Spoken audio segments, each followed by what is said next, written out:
Jika saya pembimbing dua, saya butuh daftar isi yang bisa ditunjuk seperti ini ya. Jadi langsung nge-link.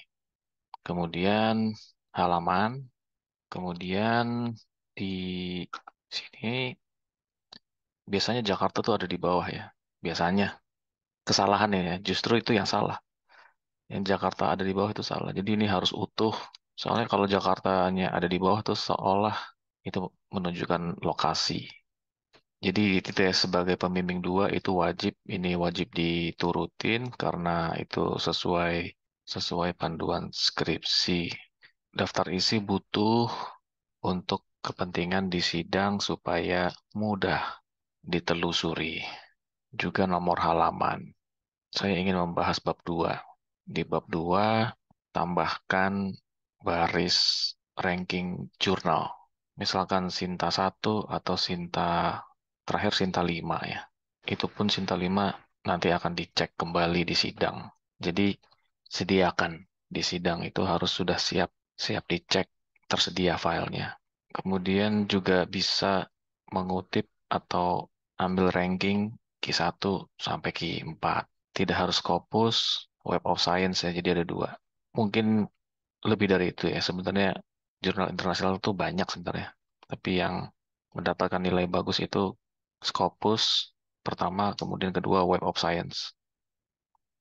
Yang ketiga ada Copernicus dan kawan-kawan, Google Scholar ya.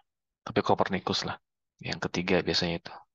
Oke, jadi jangan lupa itu ditambahkan baris ranking. Ranking jurnal. Tambahkan di bawahnya tahun.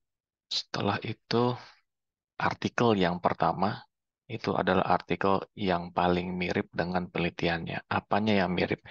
Metodenya mirip, masalahnya mirip, asalkan jangan datanya yang mirip. Hasilnya juga jangan mirip ya. Takutnya nanti disangka plagiat. Semakin ke bawah, semakin nggak mirip. Intinya itu. Kemudian urutan konten landasan teori mengikuti metodologi penelitian. Misalkan metodologi penelitiannya seperti ini, kita lihat di pre-processing data, nah maka harus mencantumkan ini secara berurutan. Tetapi ini kan metode atau ini adalah tools. Tools ini dipakai oleh topik apa? Karena tools ini dipakai oleh topik persediaan, maka persediaannya dulu yang masuk ke bab 2. Contohnya seperti ini. Di halaman 9 tentang persediaan. Jadi topiknya itu ya. Nah, toolsnya adalah peramalan, machine learning, dan seterusnya. Safety stock dan reorder ini seharusnya masuknya ke pengendalian. Tetapi karena dia ini tools, maka ikuti urutannya sesuai metodologi penelitian, sesuai flowchart. Di flowchart, safety stocknya belum ada ya di sini. Ya, kemungkinan ada di sini ya, perencanaan jadwal. Jadi diramal dulu, evaluasi, baru safety stock. Nah, itulah urutannya di bab 2. Jadi jangan diacak safety stock dulu atau tools unfished-nya dulu. Penyajian itu sebisa mungkin sistematis mulai dari yang umum. Seperti tadi, mulai dari topiknya dulu. Ini topik persediaan, jadi dia yang pertama setelah penelitian terdahulu. Bagaimana dengan bab 3? Bab 3 ini adalah metode penelitian. Tentunya isinya adalah tahapan penelitian. Dan tahapannya sudah jelas di sini, sistematis, terutama di sini ya. Setelah ngumpulin, apa? Ya diolah. Setelah dikumpulkan, diolah. Tapi karena di sini memang sesuai teorinya ada pembersihan data, maka dibersihkan dulu datanya, baru diolah. Ini dapat dari mana? Urutan ini. Ada teorinya. Jadi jangan anggap ini benar karena belum tentu ini dibutuhkan di skripsi Anda ya. Karena ini kan skripsi data analitik. Jadi ini perlu. Yang bukan data analitik ini tidak perlu. Setelah pengumpulan data, pengolahan. Setelah diolah, hasil dan pembahasan. Tahap pembahasan seharusnya di sini tahap hasil dan pembahasan. Tapi nggak apa-apa ya, no problem. Secara umum ini memang benar tahapannya seperti ini. Setelah diolah ya dibahas. Nah, hasil dan pembahasan. Hasil itu harusnya ada di sini.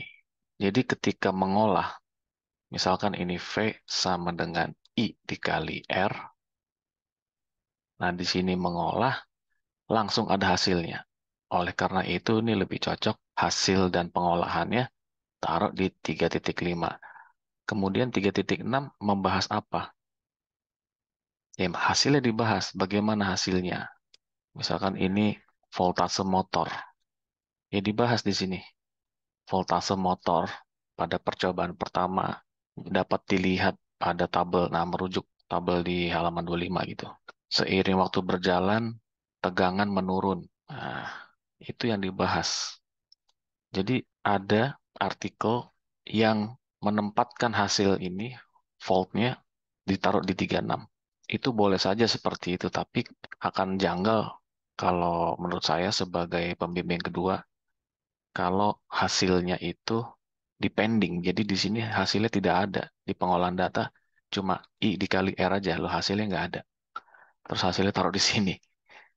Hasilnya taruh di mentang-mentang ini namanya tahap hasil dan pembahasan, terus taruhnya di sini. Itu terjadi di artikel jurnal ya. Jadi metodologi isinya adalah ini I kali R. Nah hasilnya hasil. Jadi cuma rumus aja di artikel. Di artikel jurnal tuh ada metodologi penelitian. Nah isinya adalah rumus-rumus. Nah hasil dan pembahasannya di situ lah diolah di situ didapatkan hasil di situ. Nah, tapi ini kan bukan artikel jurnal, ini adalah skripsi. Ya. Jadi hasilnya tetap di sini. Satu paket pengolahan dan hasil satu paket di sini. Nanti di 3.6 disebut lagi aja. Disebut nggak apa-apa. Tahap akhir adalah menyimpulkan.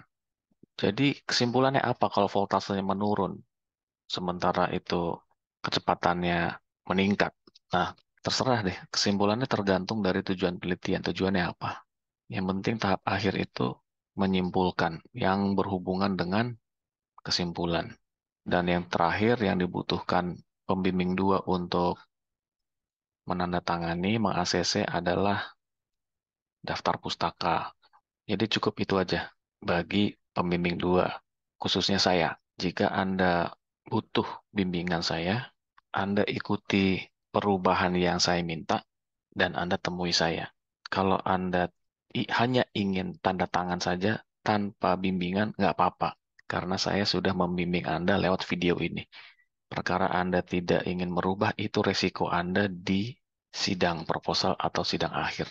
Jadi Anda bisa minta saya langsung, Pak saya minta tanda tangan, saya sudah menyimak video Bapak. Saya minta tanda tangan. Oke, nah tapi kalau kalian ingin berdiskusi, mengapa begini, mengapa begitu, itu kamu harus rubah dulu. Rubah dulu, baru kita diskusi.